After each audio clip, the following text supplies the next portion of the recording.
Assalamualaikum warahmatullahi wabarakatuh. Perkenalkan, kami dari kelompok 5 kelas 2A Kewirausahaan. Saya Nabil Abi sebagai MC dan di sini saya bersama dua rekan saya yaitu Yosafat dan Nabila sebagai tamu kita pada hari ini.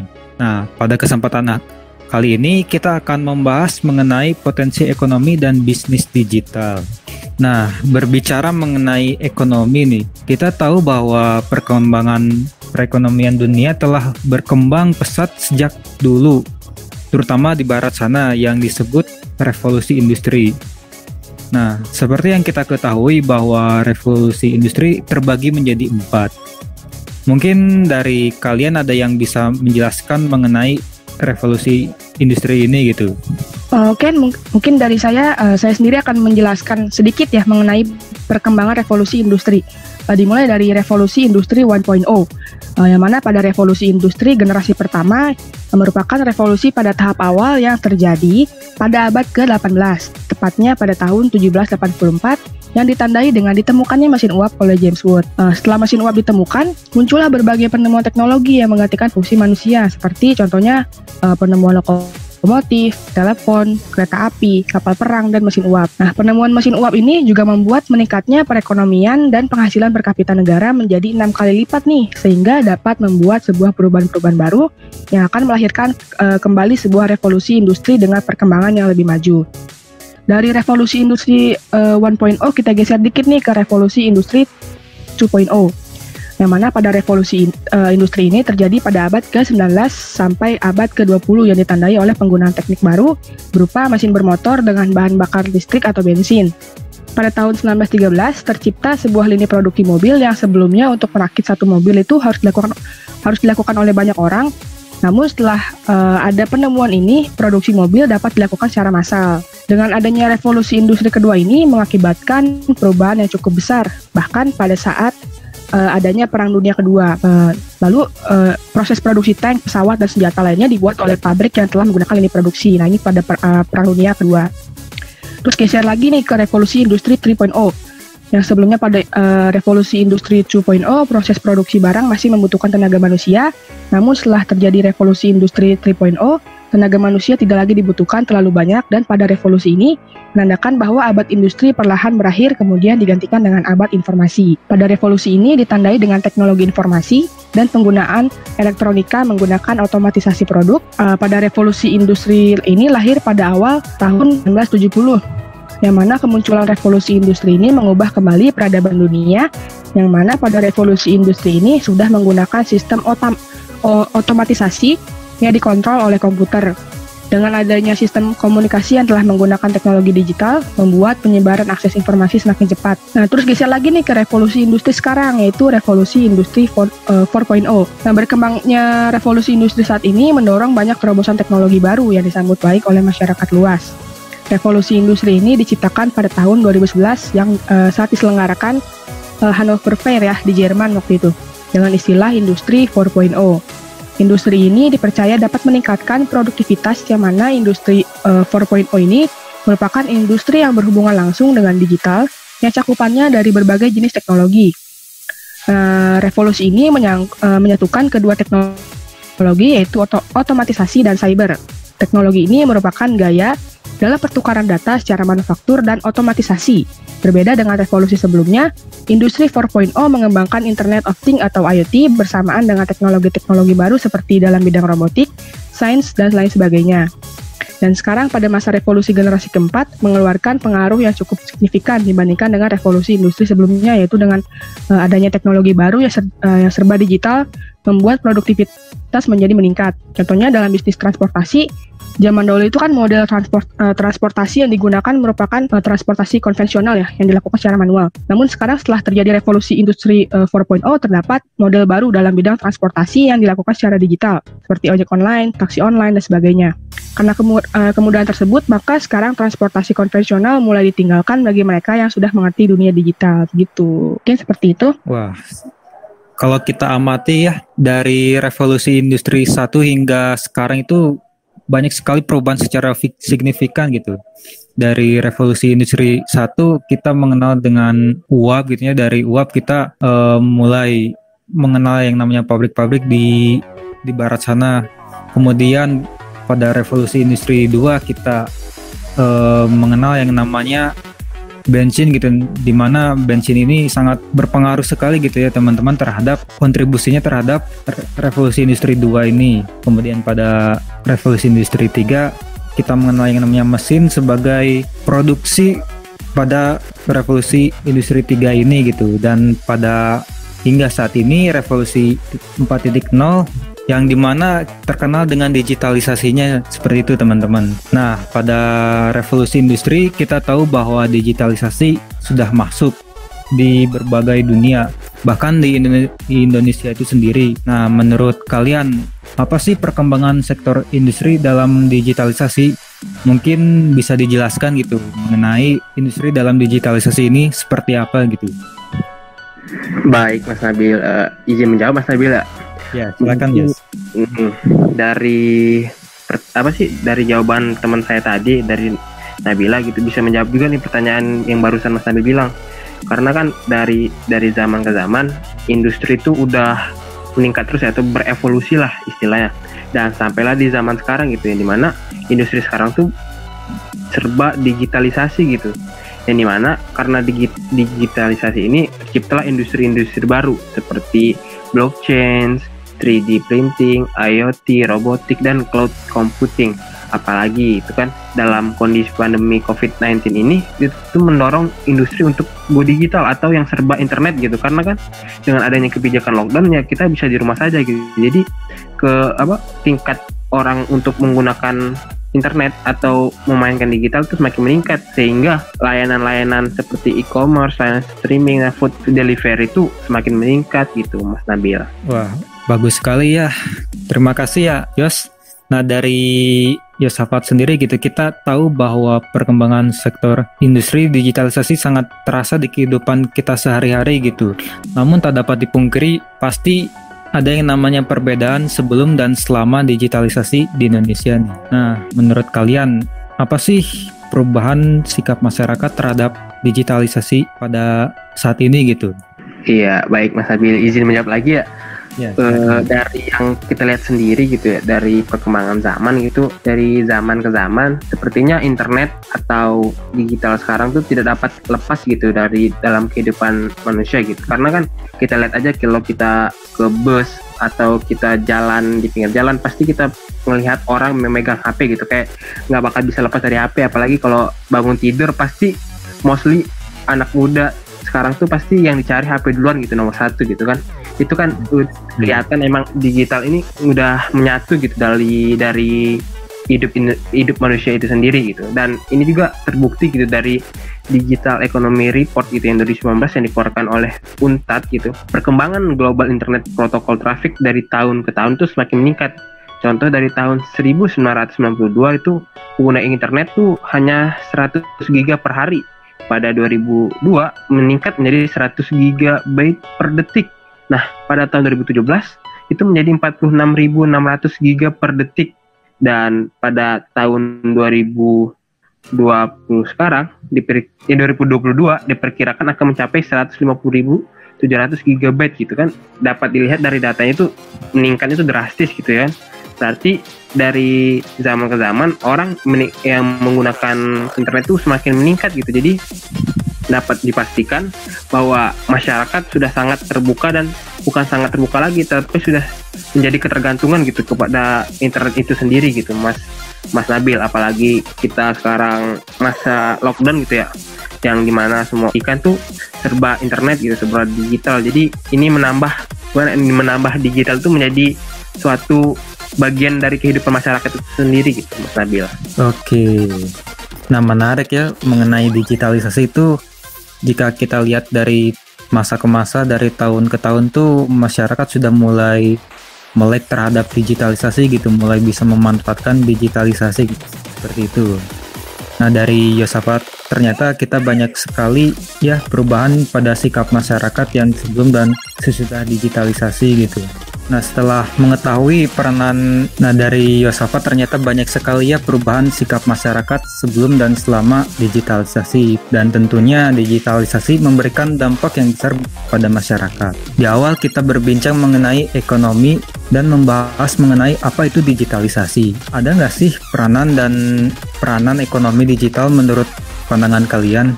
Pastinya ada dong Mas Nabil gitu ya. Apalagi seperti saya bilang tadi itu semua sektor industri gitu ya, dari pendidikan dan segala macam, apalagi ekonomi gitu kan, yang dimana ini terbukti gitu dari Indonesia tuh sendiri dari salah satu ekonomi digital yaitu platform e-commerce yang dinilai berperan penting dalam mendukung sektor bisnis baik perusahaan besar maupun UMKM menjalani transformasi digital dan mempercepat terbentuknya struktur ekosistem ekonomi digital yang mumpuni di Indonesia gitu kan. Apalagi seperti saya bilang di awal tadi gitu, masalah lockdown dan COVID-19 gitu, semua kegiatan perekonomian mostly pindah ke digital itu sendiri gitu. UMKM juga udah diajarkan bagaimana menjual produknya jangan secara langsung aja tapi melalui platform media sosial. Kenapa? Karena kan kita keluar juga nggak bisa gitu, kita bertemu langsung dengan penjual atau terjun langsung ke market pasar kan udah nggak bisa. Maka dari itu, karena ditambah COVID ini ya perekonomian sedikit bergeser atau udah lebih besar bergeser ke arah media sosial atau digital sendiri, Mas Nabila. Oke, menarik sekali ya. Ternyata banyak sekali ya perubahan yang dialami oleh masyarakat kita saat ini gitu. Setelah mengetahui peranan ekonomi digital, kita tahu bahwa peran dan fungsi dari ekonomi digitalisasi. Tentunya pasti ada dampak dari ekonomi digital ini. Menurut kalian nih, apakah dampak ekonomi digital itu gitu pada konteks saat ini gitu? Dampak ekonomi digital yang sekiranya sangat terasa sampai saat ini tuh menurut pandangan kalian itu seperti apa gitu? Izin menjawab ya, Nabil. Jadi untuk dampak ekonomi digital itu ada 4 aspek ya. Yang pertama aspek ekonomi, lalu yang kedua aspek pendidikan, yang ketiga aspek sosial, dan yang keempat aspek pemberdayaan sumber daya manusia. Dan untuk dampak ekonomi digital bagi aspek ekonomi itu yang pertama yaitu transaksi yang lebih cepat, lalu pemerataan ekonomi dan integrasi data ekonomi. Dan untuk dampak ekonomi digital di aspek pendidikan yaitu akses pendidikan lebih mudah, lalu informasi dan bahan pembelajaran menjadi lebih mudah, serta membuka bisnis baru untuk pelatihan dan les online. Seperti contohnya yang lagi ramai sekarang nih kayak Ruang Guru, itu kan lagi ramai banget ya. Nah untuk segi sosial, adanya pembangunan ekonomi inklusif sehingga usaha kecil dapat berkembang. Nah untuk aspek pemberdayaan sumber daya manusia yaitu banyaknya teknologi digital yang membuka lowongan pekerjaan bagi orang-orang yang memiliki keinginan untuk lebih baik. Salah satunya bisa kita lihat dari mitra driver Gojek dan Grab ya, yang banyak mitranya merupakan penyandang disabilitas gitu. Nah, menarik sekali ya mengenai digitalisasi ini. Ternyata banyak sekali sektor-sektor yang dijamah oleh digitalisasi ini gitu. Seperti tadi yang disebutkan itu ada pendidikan, kemudian ada di bidang transportasi gitu. Nah, seperti itu. Nah, berbicara mengenai ekonomi digital, ini sangat besar gitu ya, bukan hal yang sepele gitu. Dari yang kita bahas sebelumnya ada peranan serta dampak yang signifikan pada ekonomi digital ini gitu. Jika kita berbicara masa depan, pastilah ada perkiraan perkembangan ekonomi digital di masa yang akan datang. Nah, menurut kalian bagaimana sih pandangan kalian mengenai perkiraan perkembangan ekonomi digital yang akan datang gitu? Izin menjawab lagi ya Mas Nabil. Untuk proyeksi atau perkiraan perkembangan ekonomi digital di masa depan ini untuk saat ini ya, berdasarkan Ekonomi Digital Report tahun 2019 yang dikeluarkan oleh Unstad, ekonomi digital memberikan sumbangsi sebesar 15,5% terhadap GDP global dengan nilai kapitalisasi pasar sebesar $100 juta US yang secara global menggambarkan besarnya peluang yang bisa diraih dalam ekonomi digital. Lalu selanjutnya menurut laporan ekonomi CAA tahun 2020 yang dikeluarkan oleh Google dan Temasek, peluang ekonomi digital pada tahun 2025 mencapai hingga $124 miliar US dengan persentase 23% dibandingkan pada tahun 2020, yang mana hanya sebesar $44 miliar US atau hanya 11% dibandingkan dengan tahun sebelumnya. Artinya ekonomi digital itu mampu kan memberikan peran besar terhadap ekonomi seiring berjalannya perkembangan inovasi produk ke depannya dan dukungan yang sangat dibutuhkan oleh pemerintah selaku pembuat kebijakan agar peningkatan ekonomi tercapai, sehingga kesejahteraan masyarakat pun jadi meningkat gitu. Wah, ternyata banyak sekali ya yang akan terjadi gitu pada digitalisasi yang akan datang gitu. Nah, oleh karena itu dari perkiraan ekonomi digital di masa yang akan datang dan segala peranan dan dampak pasti menyimpan banyak sekali PR untuk kita semua gitu. Oleh karena itu pasti akan banyak segala rintangan dan cobaan di masa yang akan datang. Nah, menurut kalian ada nggak sih tantangan ekonomi digital yang akan tiba gitu di masa yang akan datang? Pasti itu pasti Mas Nabil ya. Pasti setiap hal tuh ada hal negatif atau tantangannya lah dalam menghadapinya gitu kan. Nggak bakal mungkin berjalan mulus 100% gitu. Mungkin beberapa tantangan yang akan kita hadapi dan beberapa yang mungkin atau hal-hal negatif atau tantangan lah yang bakal kita hadapi nggak bakal mungkin 100% berjalan mulus gitu ya.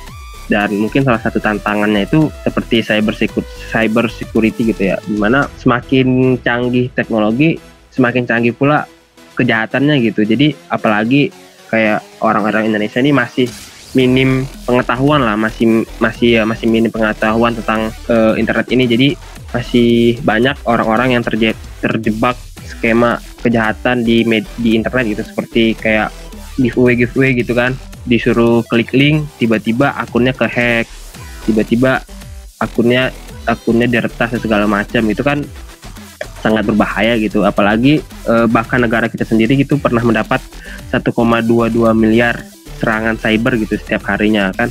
Nah, maka dari itu inilah tugas pemerintah gitu ya, dimana harus memberikan pengetahuan kepada masyarakat itu sendiri gitu, dan dimana agar masyarakat itu nggak terjebak lagi tuh dalam pencurian atau cyber crime di digital itu sendiri gitu. Dan selanjutnya tuh ada persaingan yang semakin ketat gitu ya, yang dimana karena semakin canggihnya ekonomi atau digital ini, pasti produk-produk dari negara lain itu dari negara lain atau dari negara luar tuh pasti mudah gitu masuk ke Indonesia. Nah, ini kan pasti akan berdampak gitu kepada UMKM menengah ke bawah gitu ya, dimana UMKM menengah ke bawah ini kan masih dikit gitu yang berpindah atau bergerak di media sosial juga gitu kan.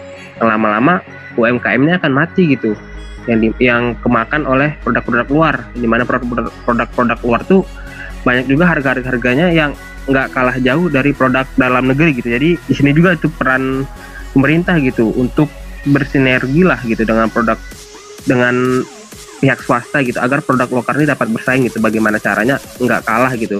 Dan selanjutnya mungkin ketersediaan akses internet yang mumpuni ya nggak dapat kita pungkiri bahwa internet di Indonesia ini nggak 100% kenceng gitu. Cuman di beberapa kota-kota besar aja, di pelosok-pelosok seperti di daerah saya juga masih internetnya masih agak-agak labil, apalagi daerah-daerah ketimuran sana gitu kan. Dan ini juga masih menjadi satu masalah gitu, gimana